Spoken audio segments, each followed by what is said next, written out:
Hello friends, very good afternoon to you all.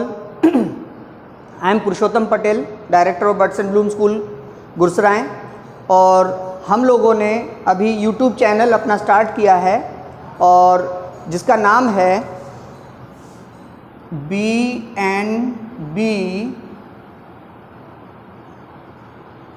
Commerce classes. तो ध्यान दीजिए, मैं सभी स्टूडेंट से रिक्वेस्ट करता हूं कि जो हमारा चैनल है BNB commerce classes, please subscribe our this YouTube channel. और इस चैनल पर हम आप सभी के लिए class 11th, class 12th, BCom first year, second year and final year, इन सभी के वीडियो लेक्चर्स के माध्यम से आपका पूरा कोर्स कंप्लीट कराएंगे। So I request all the students once again of class 11, class 12, BCom first, second and final year to subscribe our YouTube channel BNB Commerce Classes. So today in first lecture we are starting for class 12, okay, economics, and I am taking the topic microeconomics part 1. तो ध्यान दीजिए, मैं इसमें दोनों languages को use करूँगा ताकि वो स्टूडेंट्स जिनकी इंग्लिश वीक है वो स्टूडेंट भी इस टॉपिक को बहुत अच्छे से समझ सकें। तो ध्यान रखिएगा, सबसे पहले BNB कॉमर्स क्लासेस को सब्सक्राइब कर लीजिए और ये आपके लिए हमेशा हेल्प करेगा, ठीक है। तो इससे पहले कि हम आगे बढ़ें, हमको ये जानना बहुत ज़रूरी है कि बेसिक डिफरेंस क्या होता है मैक्रो इकोनॉमिक्स में और माइक्रो इकोनॉमिक्स में, ठीक है। तो ये जो माइक्रो इकोनॉमिक्स लेवल है ये ऑलरेडी आपने क्लास 11 में पढ़ा है और ये जो मैक्रो इकोनॉमिक्स है ये हम क्लास 12 में पढ़ने वाले हैं। तो जब तक हम इसका बेसिक अंतर नहीं समझेंगे तब तक ये कॉन्सेप्ट भी हमें क्लियर नहीं होगा। तो हम एक काम करते हैं, हम एक छोटा सा एग्जाम्पल लेते हैं जिससे हम ये मैक्रो और माइक्रो के बीच में डिफरेंस समझ सकें। मान लीजिए एक कोई फैमिली है और उस फैमिली का जो मंथली सैलरी है वो 10,000 रुपीज़ है, ठीक है। There is one family who is earning, the person is earning 10,000 rupees, okay. मान लीजिए कोई 10,000 कमा रहा है एक महीने में और पूरा 10,000 खर्च कर रहा है, तब क्या होता है, तब वो मार्केट में ज़्यादा इन्वेस्ट करता है। मार्केट में उसकी जो भी रोज़ की चीज़ें हैं, मान लीजिए उसका मिल्क लेना है, फ्रूट्स लेने हैं, ब्रेड लेना है या कोई इलेक्ट्रॉनिक गैजेट लेना है, मोबाइल रिचार्ज कराना है, कपड़े खरीदने हैं, ठीक है ना। तो ये सारी चीज़ों में वो क्या करता है, ज़्यादा से ज़्यादा इन्वेस्ट करता है, खर्च करता है। कब? जब वो 10,000 कमा रहा है और 10,000 खर्च कर रहा है एक महीने में। अब मैं आपको दूसरा एग्जांपल देता हूँ। अब मान लीजिए वो 10,000 में से क्या कर रहा है, 4,000 रुपीज़ सेव कर रहा है, okay. Now the person who is earning 10,000 per month, now he started saving what 4,000 rupee per month. Now how much he is investing? वो कितना खर्च कर रहा है अब वो 6,000 रुपये खर्च कर रहा है। तो अब जरा हम दोनों केसेस को कंपेयर करते हैं। पहला वो केस जब वो 10,000 कमा रहा था, 10,000 खर्च कर रहा था। इस केस में क्या हुआ, वो मार्केट में गया और उसने अपना पैसा खर्च किया। तब जब वो 10 में से 10,000 खर्च कर रहा था तो डिमांड क्या थी, डिमांड वॉज हाई, डिमांड क्या थी, बढ़ रही थी। अच्छा, अगर मार्केट में डिमांड बढ़ती है तो स्टॉक का क्या होता है, स्टॉक कम हो जाता है। भाई किसी दुकान पर से सामान ज़्यादा बिक रहा हो तो उसका स्टॉक क्या हो जाएगा, कम हो जाएगा। स्टॉक क्या कहलाता है, स्टॉक एक कोई भी शॉप हो या कोई भी बिजनेस हो, वेयर हाउस हो, कंपनी हो, जहाँ पे कुछ प्रोडक्शन होता है, वो अपना पूरा गिनती करके प्रोड्यूस करके जो भी चीज़ें होती हैं रखते चले जाते हैं और उसको हम कहते हैं स्टॉक। तो अगर डिमांड बढ़ेगी तो स्टॉक कम होगा, ठीक है। स्टॉक अगर कम होगा, मैं मान लीजिए मेरी फैक्ट्री चलती है जिसमें मैं ब्रेड्स के पैकेट बनाता हूँ। मान लीजिए मेरे पास मैंने 1,000 पीस बना लिया और 1,000 पीस में से मान लीजिए डिमांड अच्छी थी तो इस वजह से वो काफ़ी सारे बिक गए और स्टॉक में केवल 100 पीस ब्रेड का बचा है। तो मैं क्या करूँगा, फिर मैं दोबारा प्रोडक्शन कराऊँगा, दोबारा प्रोडक्शन कराऊँगा, यानी प्रोडक्शन क्या हो रहा है, प्रोडक्शन बढ़ रहा है। तो समझ लीजिए, सेविंग अगर नहीं कर रहे हैं हम या कम कर रहे हैं तो डिमांड बढ़ेगा, डिमांड बढ़ेगा तो स्टॉक कम होगा, स्टॉक कम होगा तो प्रोडक्शन को हमको बढ़ाना पड़ेगा और अगर प्रोडक्शन बढ़ेगा तो एम्प्लॉयमेंट भी बढ़ेगा। यस और नो? मान लीजिए मेरे पास मैं कोई भी एक शॉप चला रहा हूँ जिसमें मुझे मैन्युफैक्चरिंग करनी है या मुझे सेल करना है, तो सेल करने के लिए भी लोगों को मुझे ज़्यादा लगाना होगा। मान लीजिए मेरी एक शॉप है जिसमें मैं अकेला बेच रहा हूँ कोई सामान, जब मैं देखता हूँ मेरे पास कस्टमर ज़्यादा आने लगे तो मैं क्या करता हूँ, मैं 1 या 2 सेल्समैन अपॉइंट कर लेता हूँ। इसका मतलब क्या हो रहा है, डिमांड अगर बढ़ रही है तो स्टॉक कम हो रहा है, स्टॉक कम हो रहा है तो प्रोडक्शन बढ़ रहा है, प्रोडक्शन अगर बढ़ रहा है तो एम्प्लॉयमेंट भी बढ़ रहा है। ये वो केस था जिसमें या तो हम सेविंग कम कर रहे थे या बिल्कुल नहीं कर रहे थे।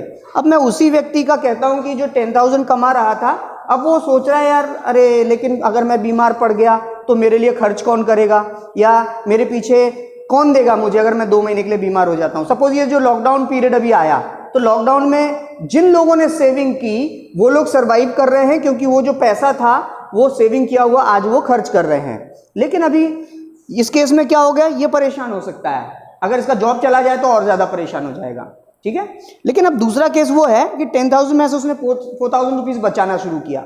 अब क्या हो जाएगा, अब ये 4,000 रुपीज बच रहा है, ये मार्केट में नहीं जा रहा है। इसकी वजह से डिमांड क्या होगा, कमोडिटीज का, चीजों का डिमांड कम होगा। अगर डिमांड कम होगा तो स्टॉक क्या करेगा, स्टॉक बढ़ेगा, वेयर हाउस में, फैक्ट्री में, शॉप में सामान रहेगा, ज़्यादा हो जाएगा, है ना। जब ये स्टॉक बढ़ेगा तो प्रोडक्शन का क्या होगा, प्रोडक्शन कम हो जाएगा। अगर प्रोडक्शन कम हुआ तो फिर मुझे एम्प्लॉयमेंट की कम की ज़रूरत है ना, तो मैं एम्प्लॉयमेंट भी कम कर दूंगा, लोगों को निकालना पड़ेगा मुझे। इस लॉकडाउन में क्या हुआ है, सपोज एक कोई फैक्ट्री थी, कोई मैन्युफैक्चरिंग यूनिट थी जिसमें कोई भी सामान बन रहा था, मान लीजिए कोई मोमबत्ती बनाने का कारखाना था, अगरबत्ती बनाने का कारखाना था, या कपड़े की मिल थी जिसमें आपका लॉकडाउन से पहले बहुत अच्छी डिमांड रहती थी मार्केट में, लोग ज़्यादा मार्केट में खरीदते थे। तब क्या होता था, स्टॉक कम होता था, इस वजह से प्रोडक्शन बढ़ाना पड़ता था, प्रोडक्शन बढ़ाने की वजह से एम्प्लॉयमेंट बढ़ाना पड़ता था। अब उल्टा हो गया, क्या हो गया, एक व्यक्ति जो बचाने लगा है, बचाने की वजह से डिमांड कम हुई, डिमांड कम होने से स्टॉक बढ़ गया लोगों के पास, जो बिजनेस वाले थे, उसकी वजह से प्रोडक्शन कम करना पड़ा। तो प्रोडक्शन अगर कम करना पड़ेगा तो एम्प्लॉयमेंट अपने आप कम हो जाएगा। तो अब मेरा समझाने का जो आपको तरीका था या बताना मैं चाह रहा था वो था मैक्रो इकोनॉमिक्स और माइक्रो इकोनॉमिक्स में डिफरेंस। सपोज एक कोई व्यक्ति कमा रहा है और सेविंग कर रहा है, ये इसका जो उस पर फर्क पड़ रहा है। If we study economics on individual level then we call it as micro economics. So the study of economics on individual level we call it as microeconomics। तो अगर ये व्यक्ति 10,000 कमा रहा है तो भी उसी के फर्क पड़ रहा है, और 10,000 में से अगर वो 4,000 बचा रहा है तब भी उसकी फाइनेंशियल कंडीशन स्ट्रांग हो रही है। तो ये जो दोनों चीज़ें हमने पढ़ी हैं उस पर्टिकुलर व्यक्ति के लिए जो कमा रहा था 10,000 और इससे जो उसके इकोनॉमी पे फर्क पड़ रहा है उसको हम कहेंगे माइक्रो इकोनॉमिक्स। बट इसकी वजह से जो मार्केट में जो अंतर आया, like the saving done by the person. अब हम कहते हैं सेविंग तो बहुत अच्छी बात होती है, हमको बचत करना चाहिए, लेकिन बचत करने का जो नतीजा हुआ है, जो इकोनॉमिक्स पे उसका फर्क पड़ा है, इकोनॉमिक्स में क्या फर्क पड़ा, नुकसान हुआ ना। पैसा घर पे रखा हुआ है, उसका यूज नहीं हो रहा है, बैंक में पैसा डला हुआ है, उसका यूज नहीं हो रहा है। तो यूज उसका कब होगा, जब वो हम बैंक से या घर से पैसा निकाल के मार्केट में लगाएंगे। जब हम वो पैसा मार्केट में लगाएंगे, खरीदेंगे, ठीक है, इन्वेस्ट करेंगे, तो क्या होगा, फिर डिमांड बढ़ेगी। डिमांड अगर बढ़ेगी तो हमको स्टॉक कम होगा तो प्रोडक्शन बढ़ाना पड़ेगा, एम्प्लॉयमेंट बढ़ाना पड़ेगा, और इसकी वजह से हम कहेंगे कि इकोनॉमी जो है बहुत अच्छी है, the economy is very good. And in second case जब हमने सेविंग की तो क्या फर्क पड़ गया, सेविंग की तो फर्क दूसरा पड़ गया। सेविंग करने से क्या हो गया, डिमांड कम हुई, स्टॉक बढ़ा, प्रोडक्शन कम करना पड़ा और एम्प्लॉयमेंट कम करना पड़ा। तो इसकी सेविंग की वजह से जो पूरी इकोनॉमी पे फर्क पड़ा है हमारी कंट्री की, उसकी स्टडी को हम कहते हैं macro economics. So now there is a difference, when we study the economics on individual level we call it as micro economics, and when the study of economics is done on whole level और complete level और aggregate level, जब सभी को मिलाकर पूरी economics का हम study करते हैं तो वो कहलाता है मैक्रो इकोनॉमिक्स। ठीक है स्टूडेंट्स, अब हम समझते हैं commodity. Can you tell me what is commodity? Commodity क्या है? कॉमोडिटी को हम दूसरा कह सकते हैं प्रोडक्ट्स, सामान। ओके, तो हमारे लिए ये समझना भी बहुत जरूरी है कि कॉमोडिटीज कितने टाइप की होती है। So we can see types of commodity. Now in types of commodity कितने टाइप्स की हैं? पहला है कंज्यूमर गुड्स, ठीक है, वो गुड्स जो हम कंज्यूम करते हैं या यूज करते हैं फॉर विदाउट एनी प्रॉफिट, सिर्फ हम अपनी जरूरतें पूरी करने के लिए जिन चीजों का इस्तेमाल करते हैं उनको हम कहते हैं कंज्यूमर गुड्स। और फिर दूसरा जो है वो है कैपिटल गुड्स, ठीक है। कैपिटल गुड्स कौन सी गुड्स हैं? कैपिटल गुड्स में क्या आ जाएगा? कैपिटल गुड्स में आ जाएगा जैसे कि मशीनरीज, ठीक है, मशीनरीज, लैंड, ये सारी चीजें क्या हैं? ये हमारे एसेट्स हैं, ठीक है, तो इनको हम कहते हैं कैपिटल गुड्स। और हम बात कर रहे हैं कंज्यूमर गुड्स की, तो ऐसी चीजें जैसे टीवी हो गया, ठीक है, पेन हो गया, बल्ब हो गया, ठीक है, ये सारी चीजें क्या हैं? ये कंज्यूमर गुड्स हैं। और कैपिटल गुड्स में मशीनरी, लैंड वगैरह जिनसे हम प्रोडक्शन में इस्तेमाल करते हैं, फैक्ट्रीज में इस्तेमाल करते हैं, जनरेटर वगैरह हो गया, ठीक है, तो ये हो गए कैपिटल गुड्स, ठीक है। फिर हम बात करते हैं फाइनल गुड्स की। ये फाइनल गुड्स क्या है? फाइनल गुड्स वो गुड्स हैं जो रेडी हैं यूज करने के लिए, जो रेडी हैं यूज करने के लिए, उनको हम कहते हैं फाइनल गुड्स, ठीक है। तो इसमें भी बहुत सारी चीज़ें आएंगी, कोई भी आप प्रोडक्ट का नाम ले सकते हो इसमें, ठीक है ना, जैसे कि ब्रेड हो गया, शुगर हो गया। ये दो एग्जाम्पल मैंने पर्पजली लिए ब्रेड और शुगर के, क्योंकि ब्रेड और शुगर कभी कभी इस वाले लेवल पे भी आ जाता है और इस लेवल पे भी आता है। कैसे? फॉर एग्जाम्पल, अच्छा, इंटरमीडिएट गुड्स की हम बात कर रहे हैं, ये वो गुड्स हैं जो फाइनल गुड्स को बनाने के लिए हम काम में लाते हैं, तो वो हम कहेंगे इंटरमीडिएट गुड, जिनका यूज होना है। अब मान लीजिए ब्रेड को डायरेक्ट हम खा ले रहे हैं, कंज्यूम कर रहे हैं घर पे, तो वो क्या हो जाएगा? वो फाइनल गुड में आ जाएगा। शुगर जो है वो हमने चाय में बनाई या अपने हिसाब से दूध में मिला के घर पे ले ली, तो वो क्या हो गया? फाइनल गुड हो गया। बट वही ब्रेड अगर मैं किसी होटल में ब्रेड पकौड़ा बनाने के लिए यूज़ कर रहा हूँ, ठीक है, या मैं शुगर से मिठाई बनाने के लिए यूज़ कर रहा हूँ, केक बनाने के लिए इस्तेमाल कर रहा हूँ, बिस्किट बनाने के लिए इस्तेमाल कर रहा हूँ, आटा भी, मैदा भी ऐसे ही होता है। वो क्या होता है कि अगर हम बिस्किट या केक बनाने के लिए उनका इस्तेमाल कर रहे हैं, स्वीट बनाने के लिए इस्तेमाल कर रहे हैं, तो इंटरमीडिएट गुड्स हो जाएंगे। वही आटा, शक्कर या ब्रेड हम घर पे यूज़ करेंगे खाने के लिए, कंज्यूम करने के लिए, तो वो फाइनल गुड्स में आ जाएंगे। तो अभी तो हमने ये चार मेन टाइप की कमोडिटी समझी। First is consumer goods, we can give example TV, pen, bulb etcetera. Capital goods like machinery, land, truck, ये इस तरह की जो चीज़ें हैं, मशीनरीज वगैरह, ये सारा कैपिटल गुड्स में आता है। दूसरा हमारा है फाइनल गुड्स, ब्रेड, शुगर वगैरह, ये हो गया। इंटरमीडिएट गुड्स हमने समझ लिया, ब्रेड और शुगर एक एग्जांपल मैंने दिया। अगर हम इनसे कुछ बनाने के लिए इस्तेमाल कर रहे हैं अगला प्रोडक्ट, तो वो इंटरमीडिएट गुड्स में आएंगे, और अगर हम डायरेक्ट कंज्यूम कर रहे हैं तो फाइनल गुड्स में आएंगे। Now let us understand consumer goods. Now consumer goods are of 4 types. In this first type is durable goods. तो ड्यूरेबल गुड्स ऐसी चीजें हैं जैसे एसी हो गया, टीवी हो गया, फ्रिज हो गया, ये वो चीजें हैं जो हम 5 साल, 7 साल, 10 साल, 15 साल, 25 साल भी यूज कर सकते हैं। So the things or the products which can be used for more than 5 years, 10 years of duration, they are known as durable goods. जो दूसरा इसका टाइप है वो है सेमी ड्यूरेबल गुड्स। तो सेमी ड्यूरेबल गुड्स आप बता सकते हो कौन सी ऐसी चीजें हो सकती हैं सेमी ड्यूरेबल गुड्स में आएंगी? इसमें हम ले सकते हैं जैसे कि क्रॉकरी हो गया, क्लॉथ्स हो गया, बल्ब हो गया। ये क्या है? ये साल, 2 साल, 3 साल चलेगा। कपड़ा 6 महीने भी चल सकता है, साल भर भी चल सकता है, 2 साल भी, 3 साल भी, इसके बाद हम यूज कर लेंगे। बल्ब भी कभी भी खराब हो सकता है, 1 साल, 2 साल, 6 महीने।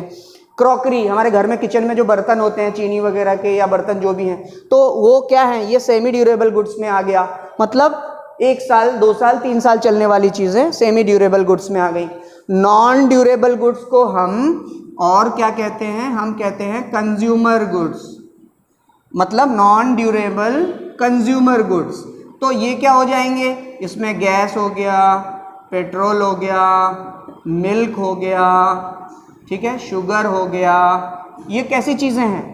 ये non durable consumer goods, can be used only for once. Use किया, ख़त्म हुआ, फिर लिया, फिर ख़त्म हुआ।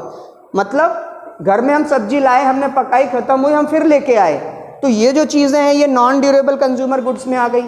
इसके बाद हम बात करेंगे सर्विसेज की। ना व्हाट काइंड ऑफ सर्विसेज? मैं अगर पढ़ा रहा हूँ तो ये सबसे पहले तो ये कौन सी चीज़ें कहलाती हैं? इसमें है नॉन फिजिकल कमोडिटीज, वो चीज़ें जिनको हम छू नहीं पाते हैं या हम देख नहीं पा रहे। If I am teaching, I am giving one service that is of a teacher. Similarly doctor, the doctor is giving prescription, treatment, तो ये हो गया। एक पुलिसमैन, वो भी अपना एक काम कर रहा है, क्राइम को रोक रहा है, ठीक है। इसी तरह से traffic police, they are also doing some service, ठीक है। रेलवे में भी हम कुछ सर्विस करते हैं। तो इस तरह के जो भी नॉन फिजिकल कमोडिटीज़ हैं, काम हैं, वो सारे के सारे सर्विसेज में आ जाते हैं, ठीक है। तो हमने आज हमारा जो मैक्रो इकोनॉमिक्स का फर्स्ट टॉपिक लिया, इसमें हमने पार्ट 1 डिस्कस किया, और पार्ट 1 डिस्कस करने के बाद हमें कुछ चीज़ें समझ में आईं। क्या समझ में आई? सबसे पहले हमने माइक्रो और मैक्रो इकोनॉमिक्स का डिफरेंस एक छोटे एग्जाम्पल सेविंग से लिया। सेविंग लोग कहते हैं बहुत अच्छी बात है, वो सेविंग एक इंडिविजुअल लेवल के लिए बहुत अच्छी बात है, क्योंकि इंडिविजुअल लेवल पे वो आपको बेनिफिट देती है। जब आप बीमार हो जाते हो तो आप वो बचत किया हुआ पैसा इस्तेमाल कर लेते हो, या आपके परिवार को किसी चीज़ की अचानक ज़रूरत पड़ी तो वो पैसा आप इन्वेस्ट कर लेते हो। एक इंडिविजुअल लेवल पे सेविंग बहुत अच्छी है। लेकिन मैं अब बात करता हूँ सेविंग का हमारे पूरे इकोनॉमी पे क्या फ़र्क पड़ रहा है। तो ये आपने खुद देख लिया, सेविंग जब हमने बढ़ाई तो हमारी डिमांड कम हुई, डिमांड कम हुई तो स्टॉक बढ़ा, स्टॉक कम हुआ, स्टॉक बढ़ा तो क्या हुआ, प्रोडक्शन कम हुआ, और प्रोडक्शन कम हुआ तो एम्प्लॉयमेंट कम हो गया। तो ये जो सेविंग मेरे इंडिविजुअल है, मान लीजिए मैं सेविंग कर रहा था तो it was very good for me, and if I am studying that level it is micro economics. But if I have done the saving and what it had affected to the whole nation economy, it is the macroeconomics, my dear students. Okay? तो ये हमने micro और macro में अंतर समझा। फिर हम आ गए हैं यहाँ पर कंज्यूमर गुड्स और टाइप्स ऑफ कमोडिटीज़, या टाइप्स ऑफ कमोडिटीज़ में हमने देखा पहला कंज्यूमर गुड्स। कंज्यूमर गुड में टीवी, पेन, बल्ब, ये सारे चीज़ आ गया। Consumer goods are of 4 types: durable goods, semi durable goods, non durable goods, services. तो इसमें आपको ध्यान रखना है कि कंज्यूमर गुड्स जो है, कभी कभी एक चीज़ और मैं आपको बता दूं, कभी कभी होता क्या है कि जैसे ये कंज्यूमर गुड है, तो कंज्यूमर गुड में मान लीजिए मैंने एक वॉशिंग मशीन यूज़ किया, ठीक है। तो एक वॉशिंग मशीन जो एक क्या है, अगर आप वॉशिंग मशीन को मैं कहता हूँ कि इन सब में से मुझे बताइए किस चीज़ में यूज़ करोगे आप, तो कंज्यूमर गुड में तो आ रहा है वॉशिंग मशीन, लेकिन वो यहां पर भी आ रहा है।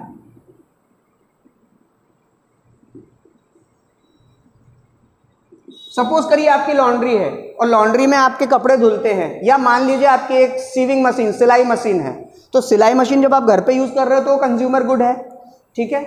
वही सिलाई मशीन या वॉशिंग मशीन आप एक लॉन्ड्री या टेलर के यहाँ यूज कर रहे हो, जिससे आप और कुछ कमा रहे हो, एक बिजनेस कर रहे हो, तो वो कैपिटल गुड हो गया, क्योंकि सीविंग मशीन, सिलाई मशीन को इस्तेमाल करके आप कपड़े बना रहे हो, तो वो कैपिटल गुड्स में आ गया। कपड़े जो बने वो कहाँ पे चले गए, फाइनल गुड्स में आ गए। या ब्रेड शुगर भी हमने देखा यहाँ पे फाइनल गुड है अगर हमने डायरेक्ट कंज्यूम किया। इसके बाद इंटरमीडिएट गुड भी हमने देख लिया, इंटरमीडिएट गुड में ब्रेड शुगर का हमने एग्जाम्पल लिया। इसके बाद हमने ड्यूरेबल गुड्स देखे, जो 5 साल 10 साल चलने वाले, 25 साल चलने वाली चीज़ें, एसी, टीवी, फ्रिज वगैरह, या 2 व्हीलर 4 व्हीलर। इसके बाद सेमी ड्यूरेबल गुड्स में हमने ऐसी चीज़ें ली जो 1 साल 2 साल 3 साल चलती हैं, जैसे कि क्रॉकरी हो गया, क्लॉथ हो गए, बल्ब हो गया, एलईडी हो गया, ठीक है। इसके बाद नॉन ड्यूरेबल कंज्यूमर गुड्स हमने लिया, जैसे कि gas, petrol, milk, sugar, vegetables हो गया। इसके बाद सर्विसेज की हमने बात की, which are non physical commodities such as teacher, doctor, okay. ये क्या है, पुलिस मैन हो गया, कॉप हो गया, मिलिट्री मैन हो गया, कुछ ना कुछ सर्विस हमारे कंट्री को ये दे रहे हैं या वर्ल्ड को दे रहे हैं। So that's all for today's first lecture my dear students. आप हमारे चैनल BNB कॉमर्स क्लासेस को सब्सक्राइब करना ना भूलें। यकीन रखिए हमारे चैनल के साथ जुड़े रहिए, पूरी 11th 12th और BCom लेवल तक हम आपको हेल्प करेंगे, और केवल इकोनॉमिक्स में नहीं, We will be helping you out in your business studies also, as well as your accountancy. So my dear students, do not forget to subscribe our channel BNB Commerce Classes. Thank you. Have a nice day.